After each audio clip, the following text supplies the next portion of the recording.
Just about 48 hours ago, I was on here talking about how excited I was about these Boston Bruins, how fun this season had been so far, and that it was okay to be enjoying this, having fun with this team after a 10-1 start. That all kind of went away on Friday with the signing of Mitchell Miller, and I'm here on a special Sunday episode to talk about the signing, the aftermath, and what needs to change. So let's get into it, shall we? You're Locked On Bruins, your daily podcast on the Boston Bruins. Part of the Locked On Podcast Network, your team every day.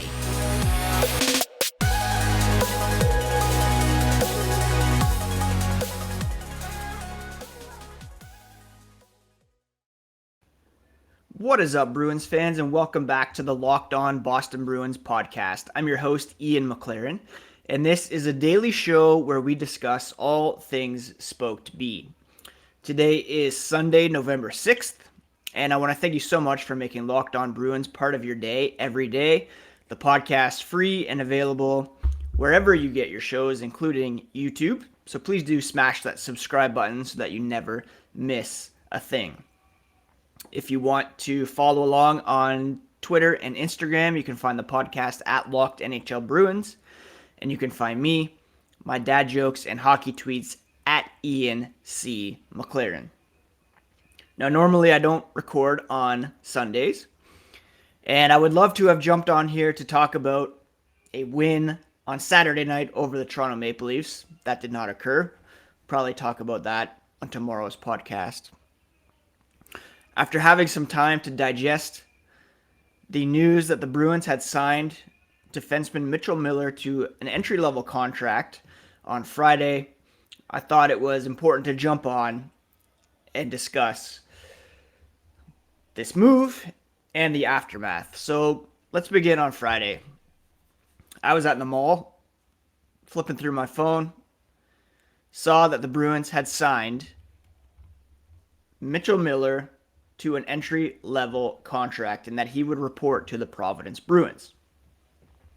Immediately, the release jumped into a statement from Miller. He said, "When I was in the 8th grade, I made an extremely poor decision and acted very immaturely. I bullied one of my classmates. I deeply regret the incident and have apologized to the individual. Since the incident, I have come to better understand the far-reaching consequences of my actions that I failed to recognize and understand nearly 7 years ago.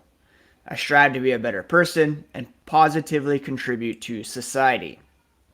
He goes on to say he's going to continue to participate in community programs, educate himself, and to be clear, what I did when I was 14 years old, he said, was wrong and unacceptable. No place in this world for being disrespectful to others. In a moment, we'll get into exactly what Mitchell Miller did and how it goes far beyond making a mistake, being disrespectful. Also in the release, President Cam Neely said, "Representing the Boston Bruins is a privilege we take seriously as an organization. Respect and integrity are foundational character traits we expect of our players and staff." Prior to signing Mitchell, the hockey operations and community relations groups spent time with him over the last few weeks to better understand who he is as an individual and learn more about a significant mistake he made when he was in middle school. During the evaluation period, Mitchell was accountable for his unacceptable behavior and demonstrated his commitment to work with multiple organizations and professionals to further his education and use his mistake as a teachable moment for others. Now, Mitchell Miller, last season, skated in 60 games with the Tri-City Storm of the USHL, 39 goals, 44 assists, 83 points, named the USHL's Player of the Year and Defenseman of the Year, after setting league records for goals and points by a defenseman. This came after he was selected 111th by the Arizona Coyotes back in 2020 But that pick was renounced once the story came out that Miller was charged with assault and a violation of the Ohio Safe Schools Act in February of 2016 after he and another student admitted to bullying Isaiah Meyer-Crothers, a black classmate with a learning disability. This is from a Sportsnet story back in 2020. Part of that bullying included wiping a piece of candy in a urinal and then tricking Meyer-Crothers into consuming it. In the aftermath of that specific incident, Isaiah had to be tested for various diseases. In 2020, Meyer-Crothers told the Arizona Republic that Miller had taunted him for years growing up, called him names like Brownie, and used the N-word while repeatedly hitting him and kicking him. Isaiah said it hurt my heart when he saw the news that Miller had been drafted by the Coyotes in the 4th round of the 2020 NHL Entry Draft, where he was taken 111th overall. Public pressure mounted, and the Coyotes ultimately decided to do the right thing and renounce that pick, making Mitchell Miller a free agent, effectively. He played in the USHL, and the Bruins, recognizing their poor prospect pipeline, some misses at the draft, decided it was a good idea to jump on this opportunity and to fill a hole in the organization with a player and a person such as Mitchell Miller. Incredibly disappointing, to say the least. We're going to talk about what Don Sweeney had to say about the signing, comments from the players, and I'm going to give my personal reaction later on in the show as well. But first, just a quick word about Simply Safe. With the holidays coming up, home security is at a premium because property crime like burglaries and package thefts spike nationally around the holidays. That's why our friends at Simply Safe Home Security are offering 50% off their award-winning security system so that more families can feel safe and secure this holiday season. Order your Simply Safe system for half off today and enjoy advanced security and greater peace of mind this holiday season. Simply Safe was named the best home security system of 2022 by U.S. News and World Report, the 3rd year in a row. In an emergency, their 24/7 professional monitoring agents use Fast Protect technology exclusively from Simply Safe to capture critical evidence and verify the threat is real so you can get priority police response. Don't miss your chance to save big on the only security system I recommend. Get 50% off any new Simply Safe system at simplysafe.com/URL today. This is the biggest discount of the year, so don't wait. That's simplysafe.com/LockedOnNHL. There's no safe like Simply Safe. So Friday afternoon, Don Sweeney met with the media via Zoom to discuss why the Bruins had decided to sign Mitchell Miller. And he himself was anything but convinced that this was the right decision. He said things like, "I'm not going to downplay that this has been a personal struggle as well as a professional struggle as we go through and try to separate the hockey player and the person, spending quite a bit of time with Mitchell in particular over the last 10 days. He said spending time with his own family, willing to talk through some of the details, he came to a position that if the organization willing to support the person and give an opportunity, he cited his father as a vice principal. He had suspended kids throughout his professional life, but he always welcomed them back if they were willing to abide by the rules and to continue to move forward in life. Sweeney said Mitchell paid a punishment. He's going to continue to carry that for the rest of his life. And they're going to hold him to a standard that he needs to understand. Each and every one of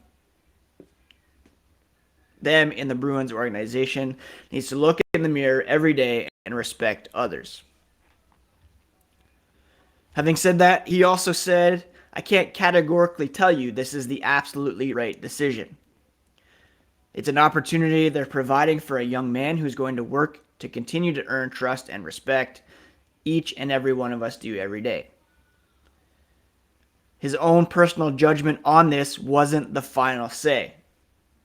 Meaning, perhaps Don Sweeney was erring on the side of not doing this, but Cam Neely, maybe even the Jacobs, stepped in and said, let's do it. It was part of the equation. Sweeney also said, if this happened to one of his own children, if Isaiah Meyer-Crothers was his own son, he can't categorically say that he would have forgiven him. But he would applaud somebody willing to welcome him back for a second chance, and you've got to walk the walk. Sweeney said the leadership group among the players was aware they were considering this, and they had the same reaction that a lot of us had, like, why? Why would you necessarily invite this? Sweeney seems to be lumping himself in that as well. Why? Why are we doing this? People deserve earned second chances in life as long as those misgivings are not repeated and they can evolve as people. Sweeney said he had a tremendous offensive season last year in the USHL. As an older player in that league, he has to earn an opportunity to play in the NHL as a player. We'll get to that in a moment, whether or not that's even possible. But essentially, Don Sweeney is saying he had misgivings about it. Players had misgivings about it. But the Bruins were willing to give him a chance because of his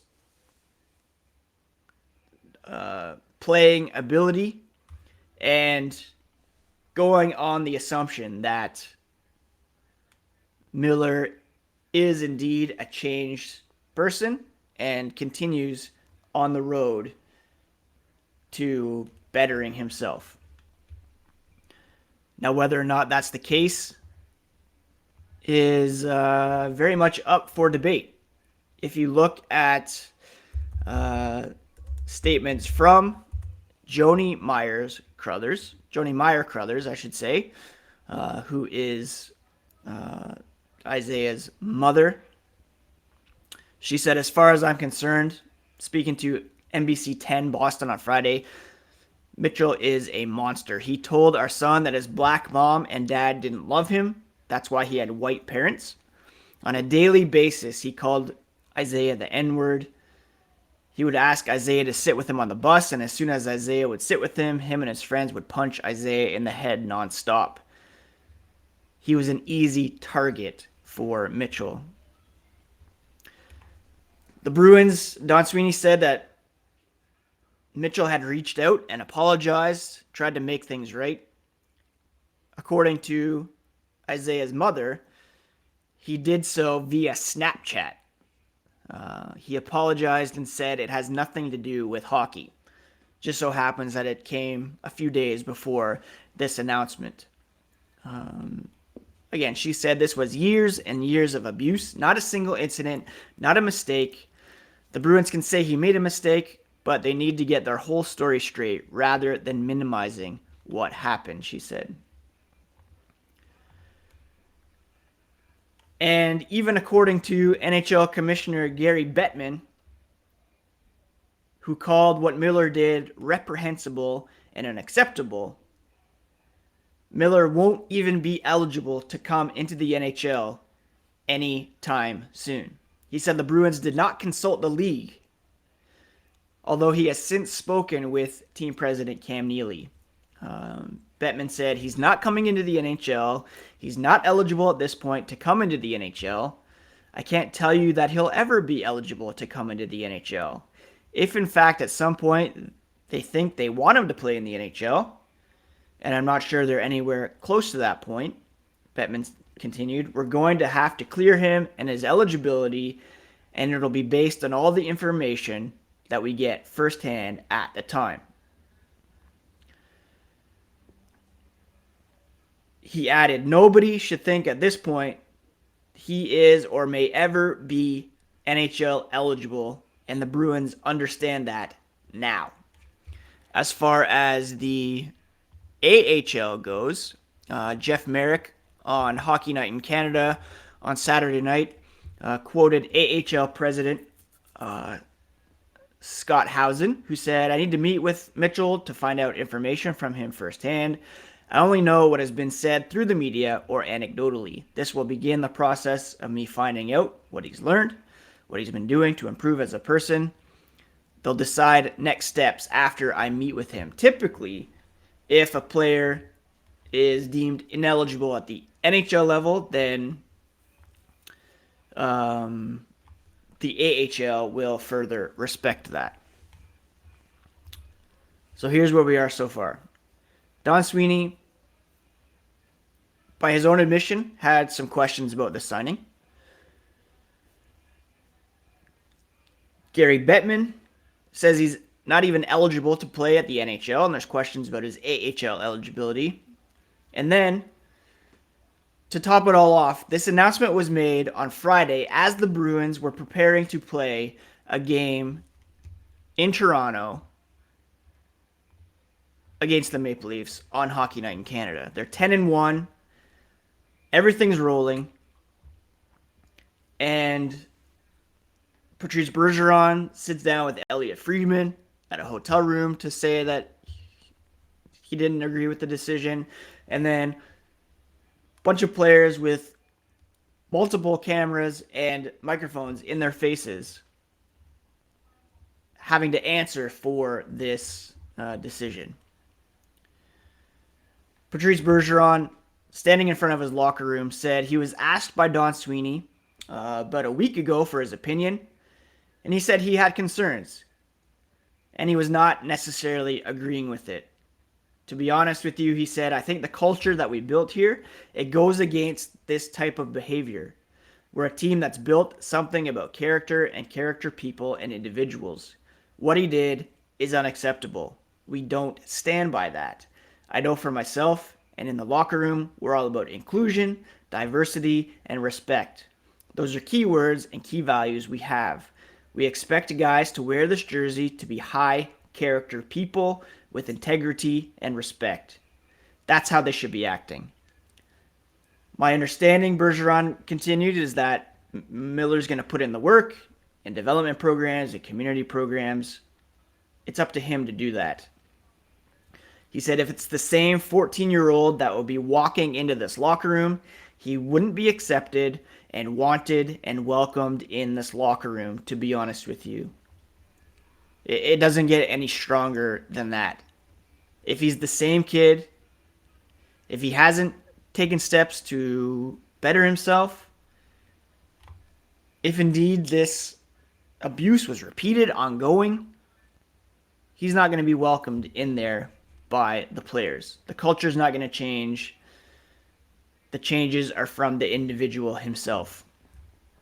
Nick Foligno also had a very strong reaction, which I loved. He said, the organization is not going to do something that would jeopardize the culture. Well, they did, Nick.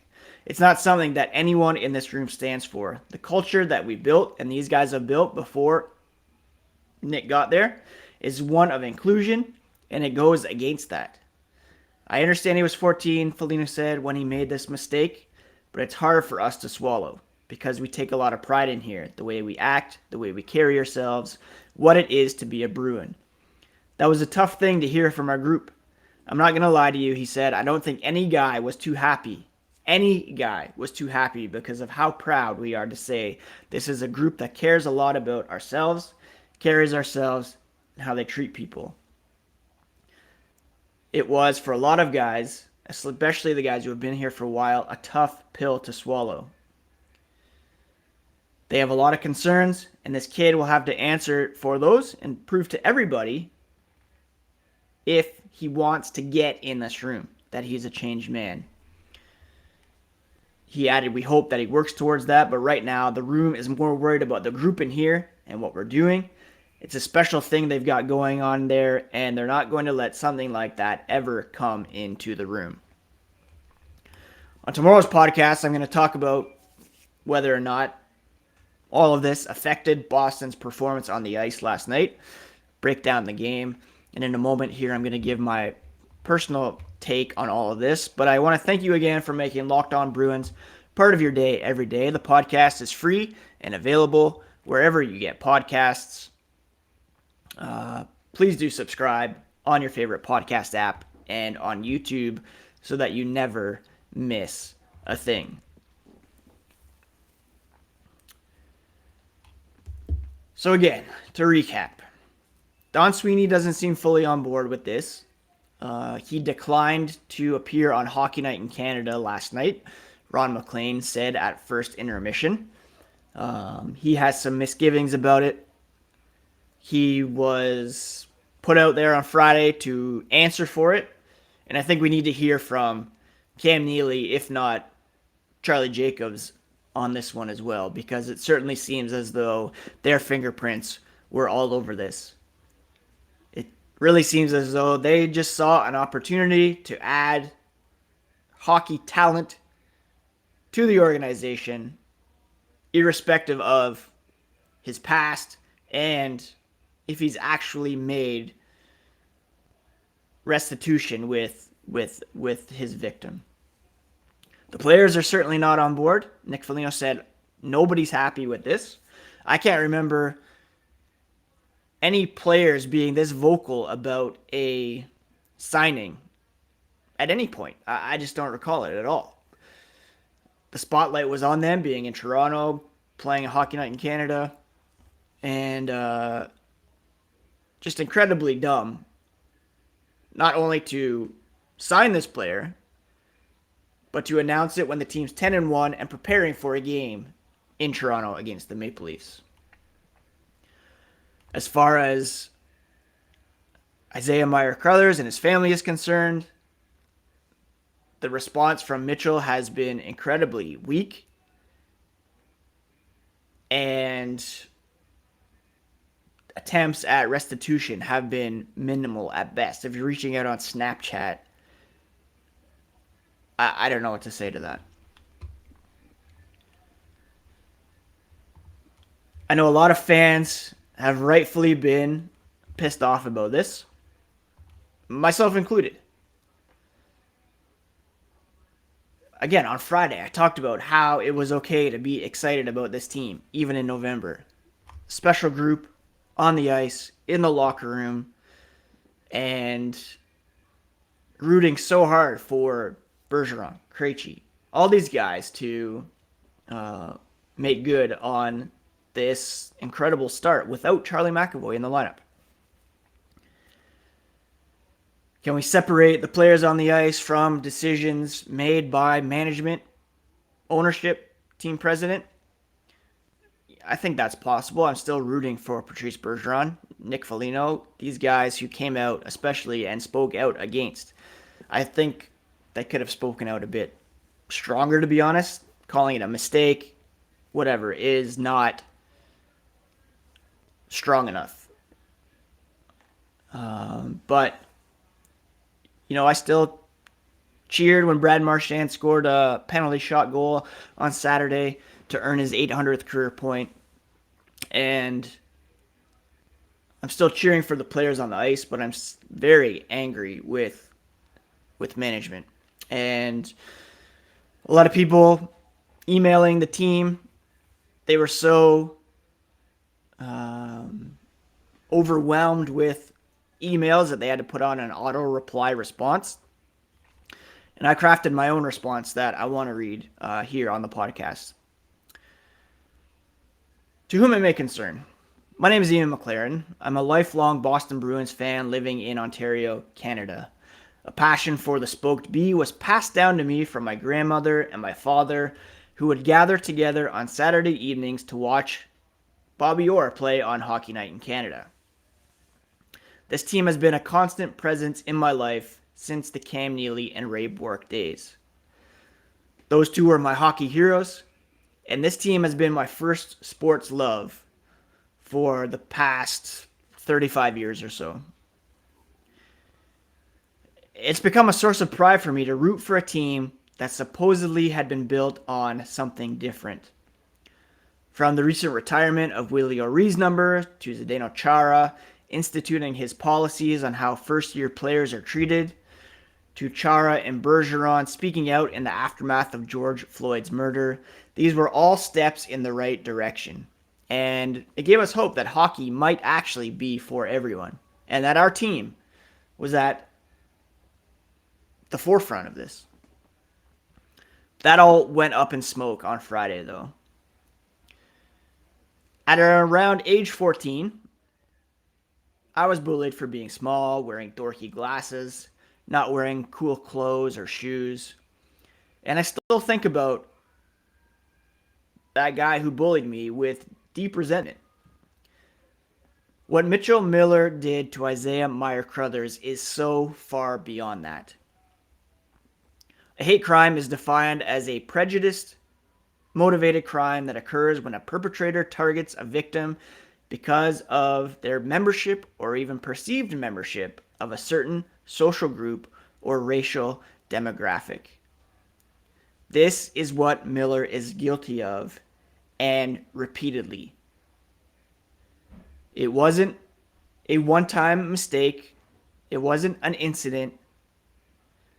It's not even bullying.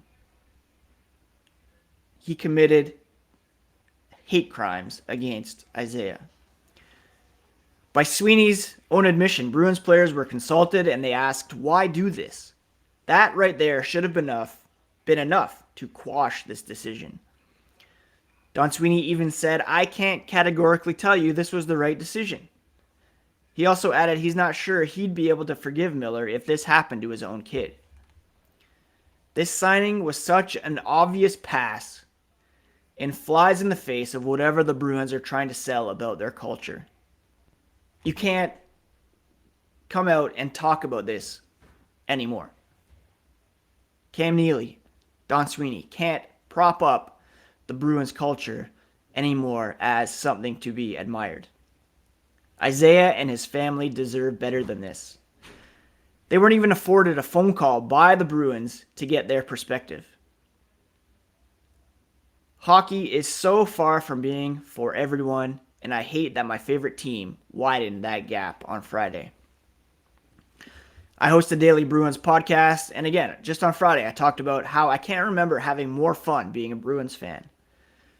That went down the toilet so quickly, and disappointment doesn't even come close to expressing how I feel right now. I feel sick that management and ownership have put the players and fans in this spot. I should add, it's come out that Isaiah was heartened by the comments from Patrice Bergeron, Nick Foligno, and I commend them for speaking out against this decision. What can you say to fans who relate to Isaiah in light of hockey supposedly being for everyone? That was something that I hoped to ask Don Sweeney on the Zoom call. I wasn't called upon to ask a question. Second chances are cool.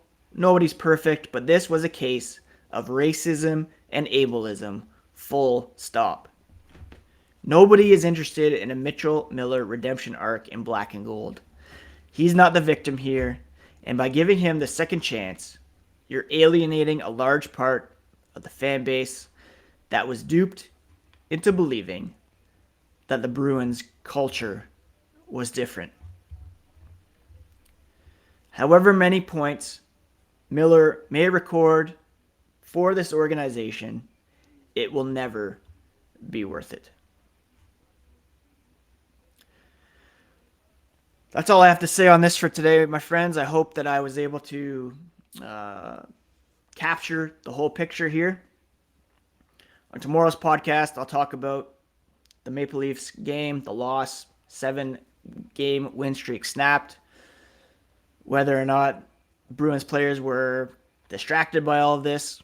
But for today, I just wanted to focus on the Mitchell Miller signing. And I know a lot of us are hoping that they terminate the contract, part ways with him, might not be so simple. Just for reference, to terminate an NHL contract, it has to be a mutual decision. Contracts can be terminated if both the player and team mutually decide on a termination and the player clears waivers. This often happens for non-NHL players that wish to go play in Europe, so both sides agreed to terminate. When the player does not want to terminate, the contract can only be terminated if the player does something to violate it. And that's extremely rare. The Evander Kane and the Sharks had to go through this whole arbitration process. So if the Bruins and Miller decide to part ways, they can terminate the contract. If not, Miller would have to do something to prove that he's violated the deal in order for the Bruins to terminate it. It's going to be an interesting road ahead. It's an unfortunate story that we're going to have to keep an eye on here, and not something that I had wanted to be talking about at all in the midst of this great start for the Bruins. I apologize. My initial tweet about the signing was something to the effect of, oh no, the vibes have been so good, kind of diminishing the situation. I didn't mean to do that. And hopefully my tweets and this podcast show where I stand on this. It's reprehensible, and I really do hope the Bruins can make steps to make this right. That's it, my friends. I hope you have a great Sunday. I'll be back tomorrow to discuss the Maple Leafs game, tee up a game tomorrow night against the St. Louis Blues. But for now, take care of yourselves, take care of each other, take a Twitter break if you need to. And again, I hope that I've been able to just show where I stand on all this. And for those of you who can relate to Isaiah, just know that Bruins fans are behind you, and we want better for this team and for this sport. All right, talk to you again tomorrow, friends, on Locked On Boston Bruins, part of the Locked On Podcast Network, your favorite team every single day.